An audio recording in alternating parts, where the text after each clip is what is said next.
How to use voice captions in Zoom meeting. Hello guys, this is Atticus and welcome back to another tutorial video. In today's video, I'll teach you guys how you guys can use captions in Zoom meeting.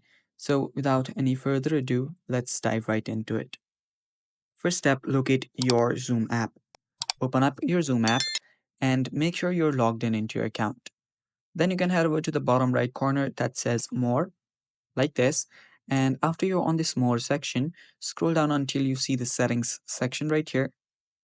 Then there you'll find meetings. Tap on meetings, and on your meetings, you can scroll down all the way. At the bottom, you'll find an option that says always show captions. So turn that on, and now whenever you're on your meeting and someone speaks, there will be a caption down below. And that's how you can use your captions in Zoom meeting.